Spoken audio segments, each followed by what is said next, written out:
Fala, galerinha! Firme e forte. Tudo bom, moçada? Então, vamos começar o Projeto Enem? Então, vamos. Então, é o seguinte, moçada. Dentro das ciências da natureza, né, nós temos aí a nossa biologia.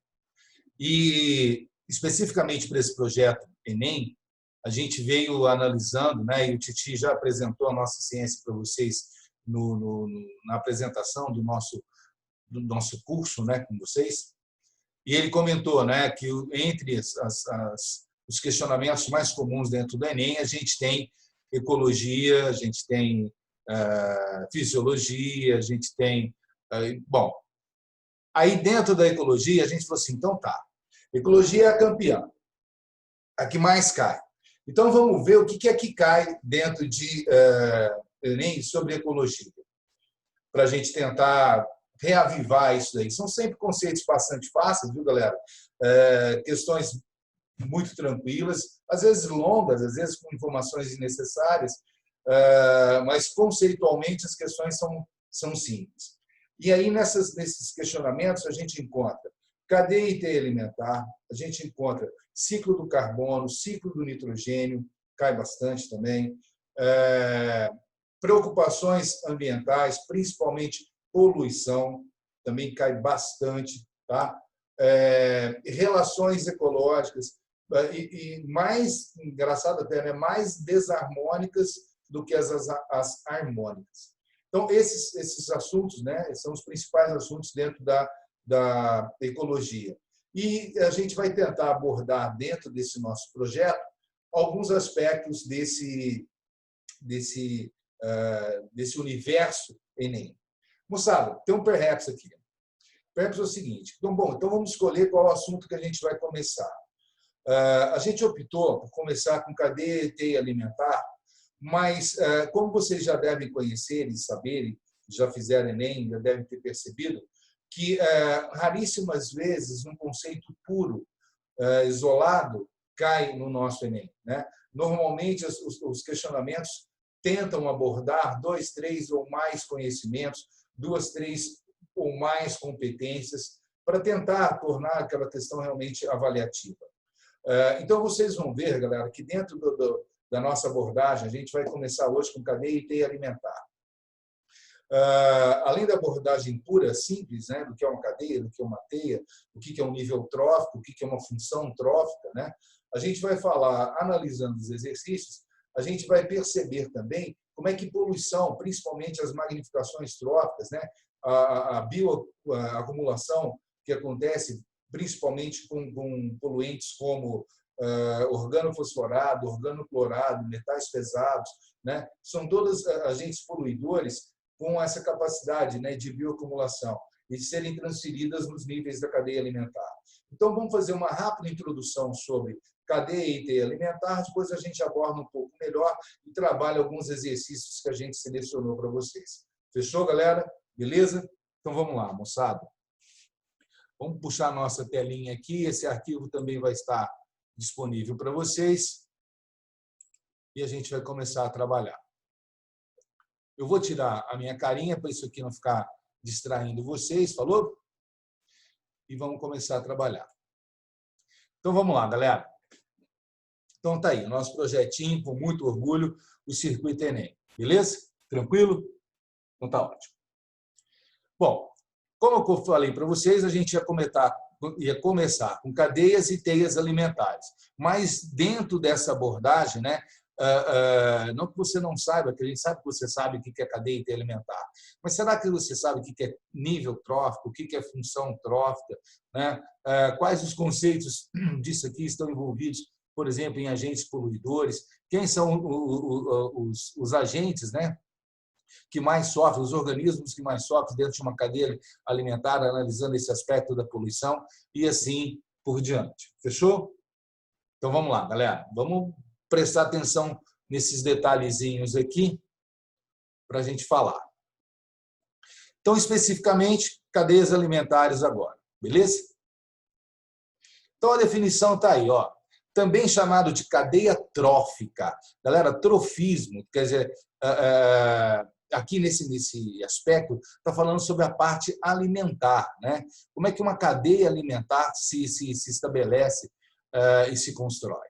Trata-se de uma sequência, né, linear, presta atenção que eu estou falando em cadeia alimentar, portanto, essa sequência ela é linear na transferência de matéria e energia em um ecossistema, na comunidade de um ecossistema, né, galera? No qual é possível observar uma sequência de organismos servindo de alimento para o outro. Você conhece já o esqueminha, né, velho? É aquele negócio, tem um produtor que vai ser base da cadeia, que vai ser ingerido pelo consumidor, e no fim todo mundo morre e é decomposto pelo decompositor. Né? A sequência clássica vocês conhecem. Então vamos lá. Essa transferência sempre se inicia por um produtor, né? E finaliza-se em um decompositor, sendo essa transferência unidirecional, como a gente já havia citado. Reparem que a gente está falando de cadeia trófica. Isso aqui também a gente vai cair nos nossos exercícios, tá bom? Quando a gente fala de teia alimentar, a gente percebe que ela não é unidirecional. Fechou? Aí tá. A seguir, vamos rever, perdão, seus componentes, exemplos e entenderemos alguns aspectos aqui. Por exemplo, como a extinção pode afetar? Né? A gente vai comentar sobre isso daqui. Como é que uma determinada extinção de alguma espécie não influencia, mostrar para vocês que não influencia uma única espécie. Ela vai influenciar toda a cadeia, toda uma cadeia alimentar. E por que ela não é a melhor forma de representar as relações alimentares em um ecossistema? Né? Como vocês viram, né? Ela é unidirecional, mas a gente vai comentar um pouco disso mais para frente. As cadeias alimentares são compostas por organismos, né, que podem ser enquadrados dentro de 3 categorias conforme as suas funções tróficas. Galera, preste atenção que a gente está falando agora em função trófica. Função trófica. Qual é a função que esse indivíduo, esse organismo exerce dentro de uma cadeia alimentar?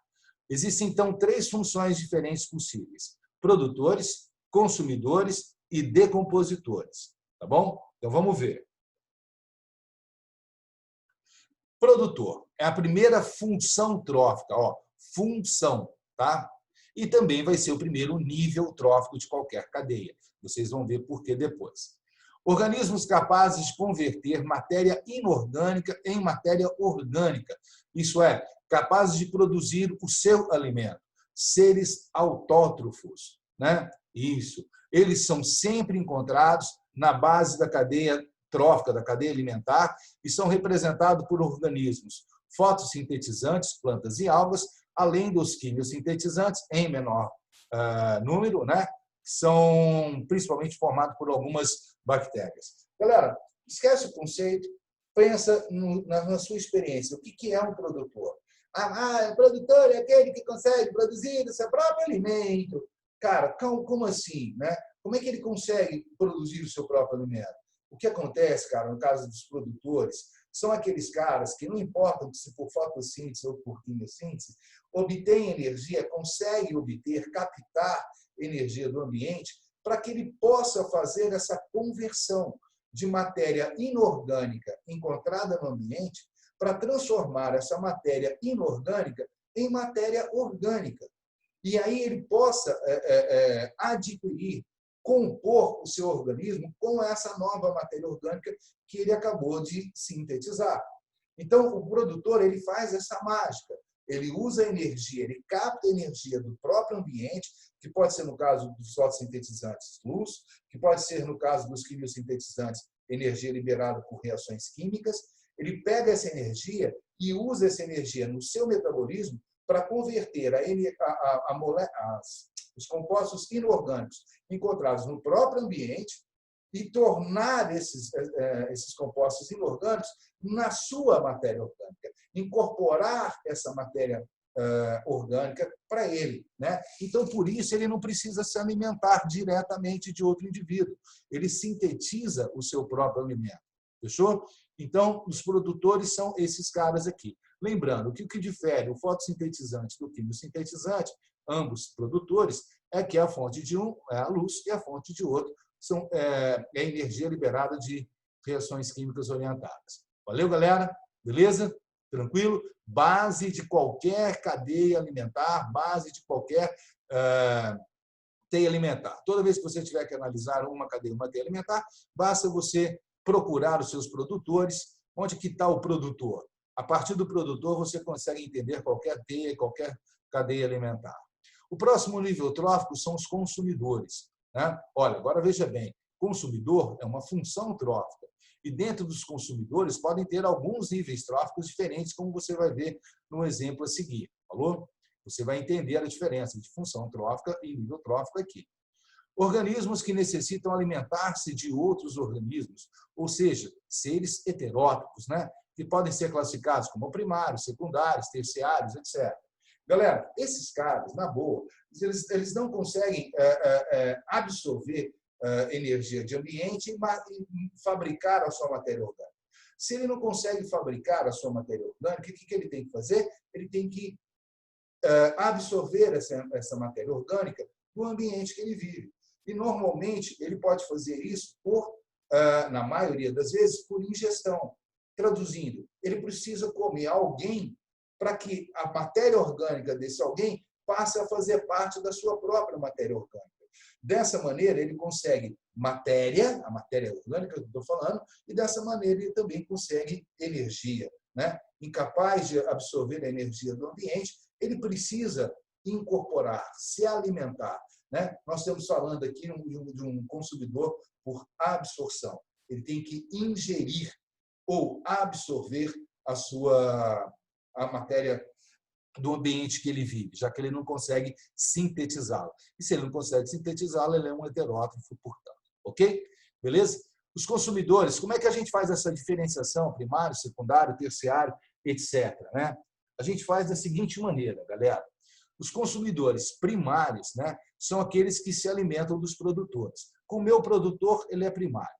Agora, os secundários se alimentam do primário. O terciário se alimenta do secundário. E assim sucessivamente, formando, né, uma cadeia alimentar. É obrigatória a presença dos consumidores em qualquer cadeia alimentar? Ou em qualquer teia alimentar? Não, não é. Né? As funções tróficas, isso já caiu, inclusive, na FUVEST, as funções tróficas que são fundamentais em qualquer cadeia ou teia alimentar são ter produtor e ter decompositor. O consumidor ele não é obrigatório, fechou? Mas 99% das cadeias alimentares que a gente analisa, eles vão possuir os consumidores primário, secundário, terciário, etc. E tal. Beleza? O último nível trófico, e também, né, a terceira função trófica, vão ser os decompositores. Né? O que é isso? Organismos que realizam a decomposição, processo em que retira a matéria orgânica, da matéria orgânica morta, a energia necessária para a sua sobrevivência, ao mesmo tempo que converte matéria orgânica em inorgânica, né? Devolvendo importantes substâncias para o meio. Galera, se você for ver, um decompositor, ele nada mais é, cara, do que um antagônico ao produtor. O que o produtor fez e que a gente acabou de falar que o produtor faz? Ele converte a matéria inorgânica, em matéria orgânica e usa a energia do ambiente para fazer isso para ele. O que o decompositor faz? Ele faz o contrário.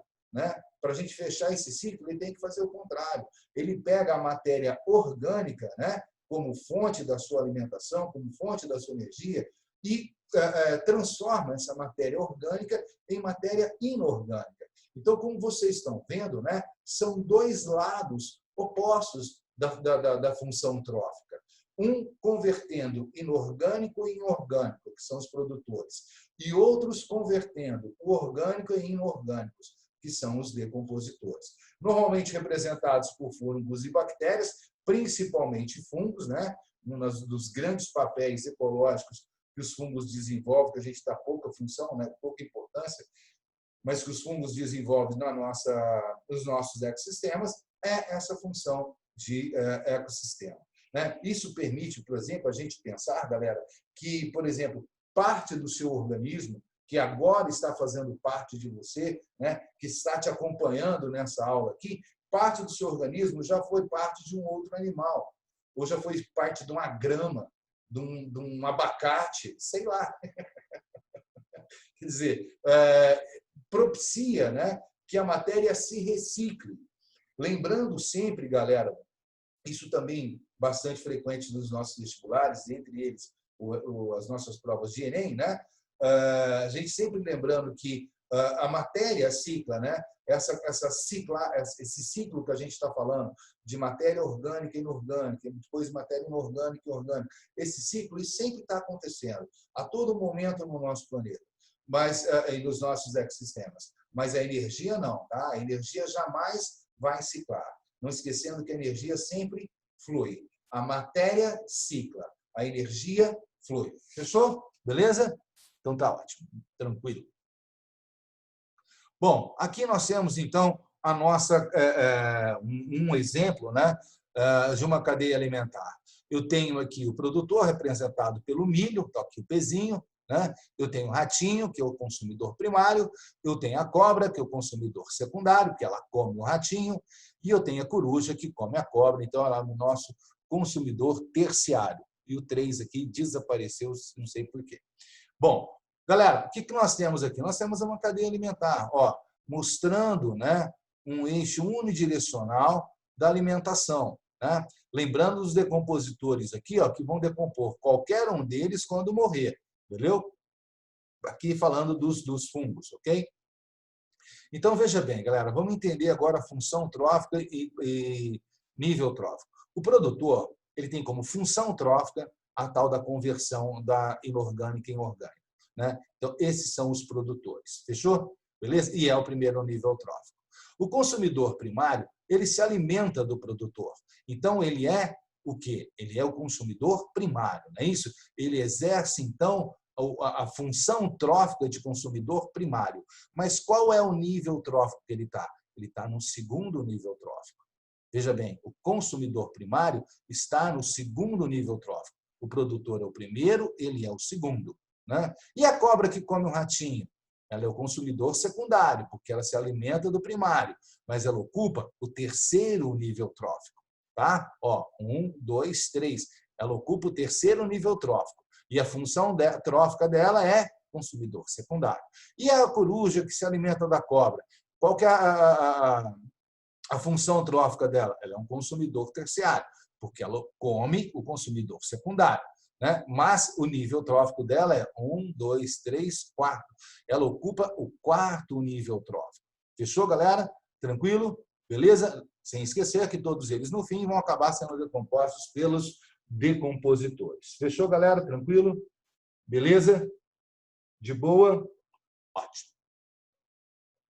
Bom, moçada, nós temos, então, agora as teias alimentares. Se você entendeu bem teia alimentar vai ser muito facinho.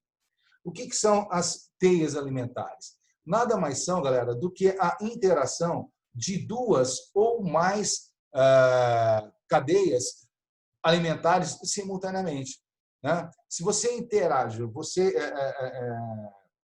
faz com que duas ou mais cadeias alimentares acabem se interagindo, né? Uma influenciando a outra influenciando a outra, participando de uma, participando de outra, etc. E tal, você vai montar uma teia alimentar.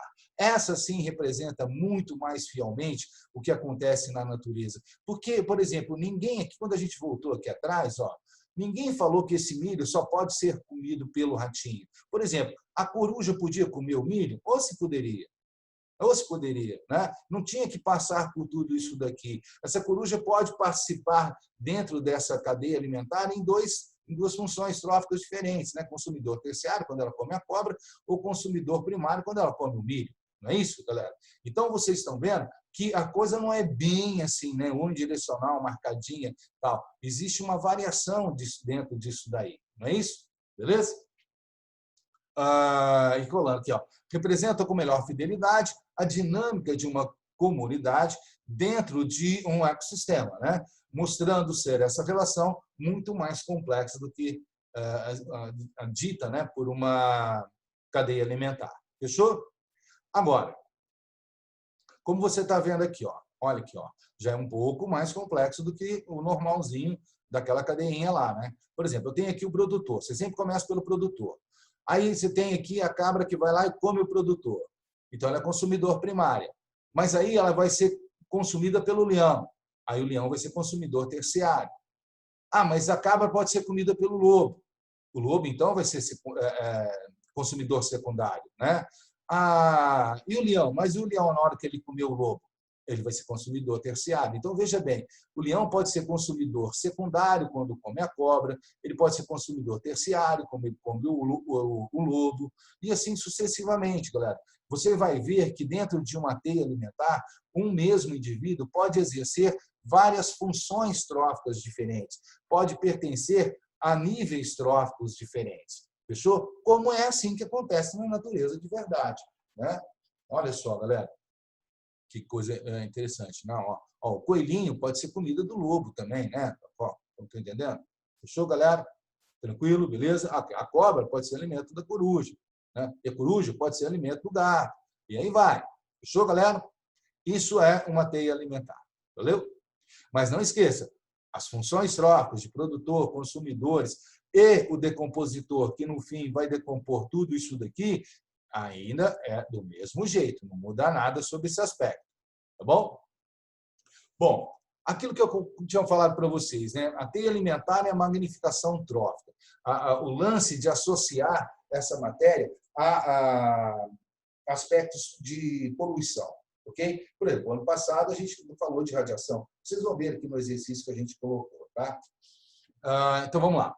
Devido à complexidade das relações existentes em uma teia alimentar, a questão de poluição dos poluentes bioacumulativos tornam-se muito importantes. Então, galera, vocês estão vendo que os caras vão fazer uma associação entre as cadeias alimentares, as teias alimentares, com agentes poluidores que são bioacumulativos, tá? Aqueles que vão se acumulando no passar dos níveis das cadeias tróficas, ok?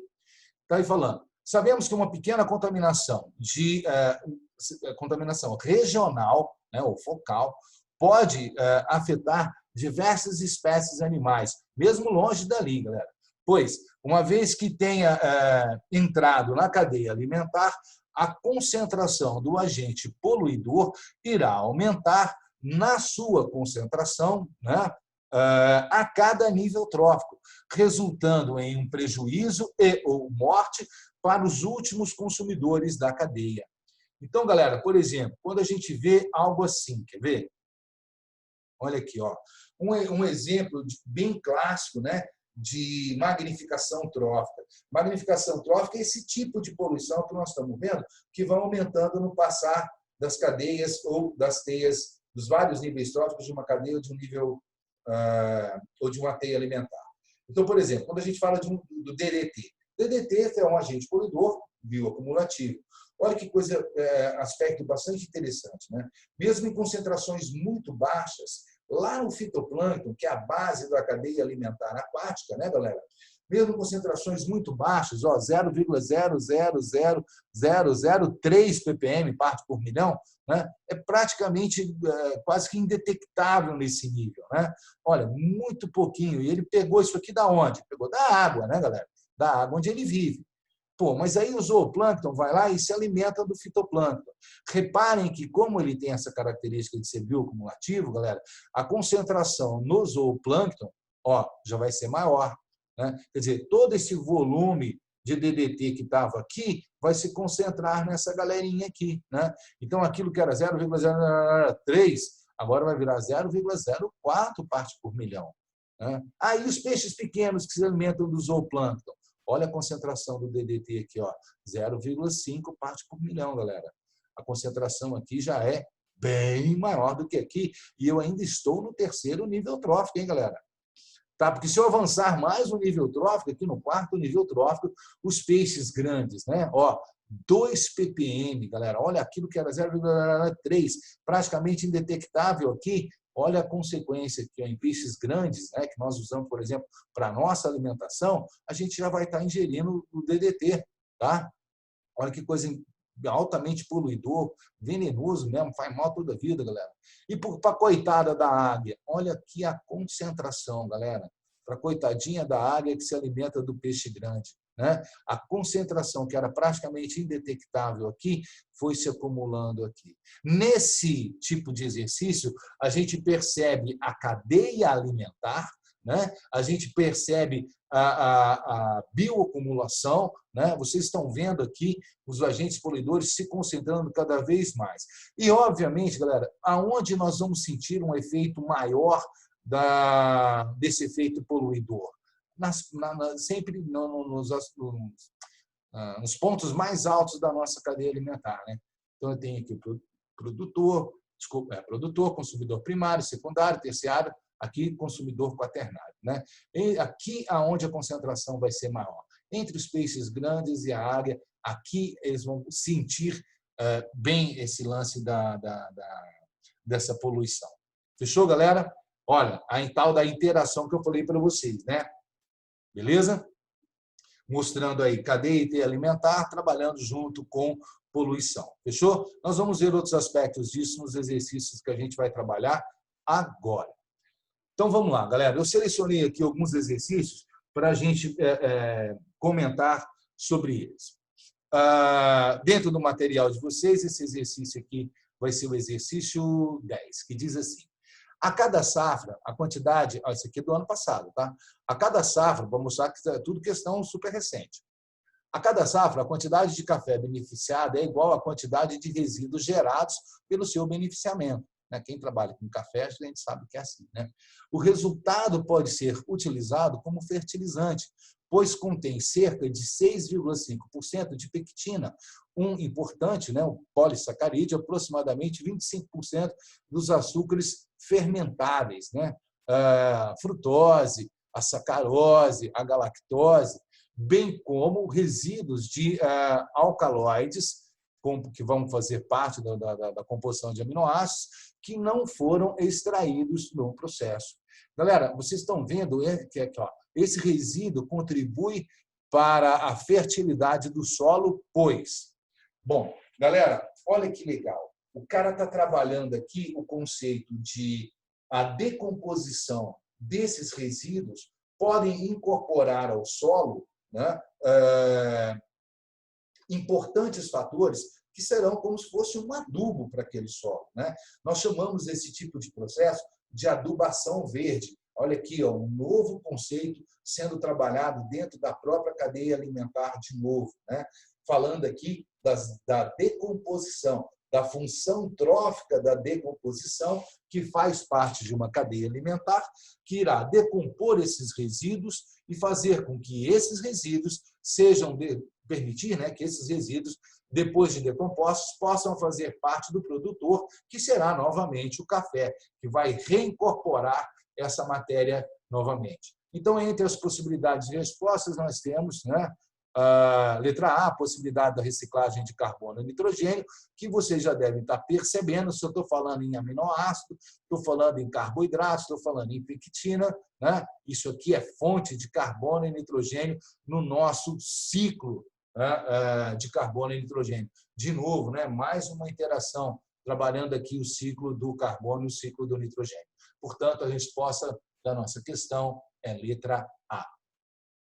A nossa próxima questão, vamos ver, né, trabalha aqui um outro, mais especificamente, né, um outro conceito. A poluição radioativa compreende mais de 200 nuclídeos, né, galera? Que são tipos diferentes de emanadores de radiação, né? Sendo que, do ponto de vista do impacto ambiental, destacam-se o césio 137 e o estrôncio 90. A maior contribuição para os radionuclídeos antropogênicos, provocados pelo homem, no meio marinho, ocorreu durante as décadas de 1950 e 60, né, como resultado de testes nucleares realizados na atmosfera. Não só na atmosfera, mas também, principalmente, arquipélagos do Pacífico, né, as ilhas Bikini e por aí mais, são bastante conhecidas sobre esse aspecto aqui. O estrôncio 90 pode se acumular, falando especificamente do estrôncio 90 agora, hein, galera?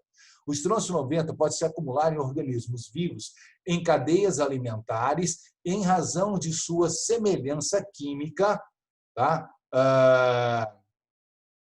pode participar do equilíbrio com o carbonato e substituir o cálcio em diversos processos biológicos. Aí ele fala, pergunta, né? Ao entrar numa cadeia alimentar, o estrôncio entrar na cadeia alimentar, substituindo aí o cálcio, né? Do qual o homem faz parte, em qual tecido do organismo humano, né, o estrôncio será acumulado predominantemente? Cara, se ele está falando em cálcio, aonde você acha que você vai ter mais cálcio, né? Cálcio você vai ter, dentre as nossas possibilidades, a gente tem cartilaginoso, sanguíneo, muscular, nervoso, ósseo, né, galera? Né? Maior concentração do cálcio aqui das nossas possibilidades é o osso. Fechou?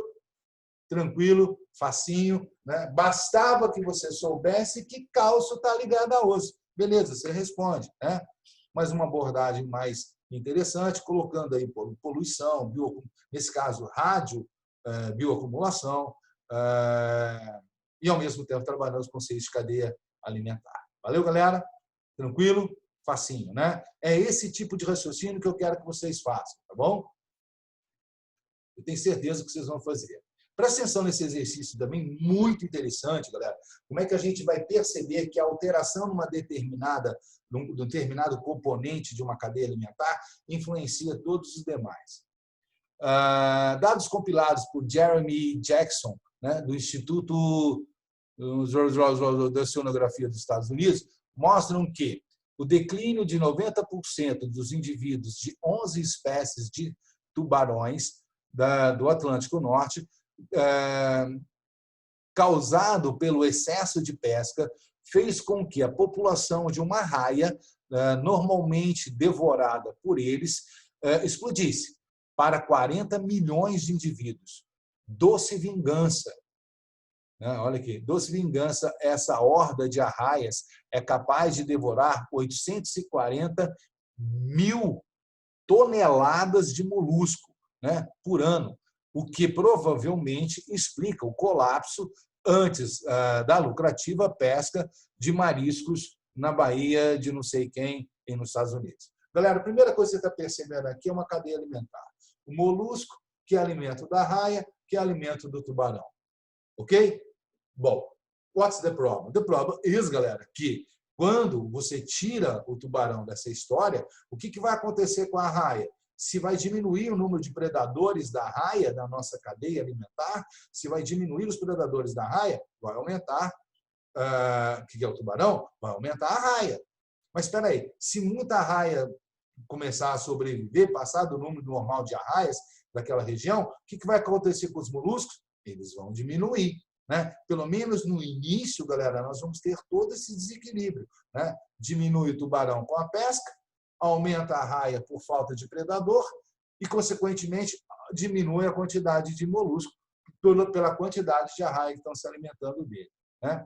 Então, ele fala, qual das figurinhas representa a variação do tamanho populacional de tubarões, arraias e moluscos no Atlântico Norte, a partir do momento em que a pesca de tubarões foi iniciada? Tempo zero. Então, você tem aqui as 5 figurinhas. A diminuição de todos a partir do ponto zero. Na B, se mantém tubarão, aumenta molusco e arraia. Na C, diminui tubarão, aumenta arraia e diminui molusco. Na D, mantém mais ou menos o tubarão, aumenta um pouquinho, aumenta as arraias, diminui o molusco. Depois, tubarão mais ou menos se mantém, arraia diminui, molusco diminui. Galera, qual então a nossa resposta? Né? Qual a nossa resposta, galerinha? O que eu vou marcar aqui com vocês? 1, 2 e... aquilo que eu falei. Se diminui tubarão, aumenta a arraia. Se aumenta a arraia, diminui o molusco. Portanto, a resposta é a letra C. Fechou, galera? Tranquilo? Tudo certinho? Tudo beleza? Ótimo. Tranquilo, então. E para a gente terminar, né, nós temos aí a nossa questão 74. Para a produção de adubo caseiro, né, compostagem, busca-se a decomposição aeróbica, que produz menos mau cheiro, menos fedor, né, galera? Seguido com esses passos. Bom, vamos fazer um aqui, ó, receita composteira, faça você mesmo. Reserve um recipiente para depositar o lixo orgânico e monte a composteira em um local sombreado. Importante. Deposite apenas um dos lados da composteira, o material orgânico, e cubra com folhas. 3.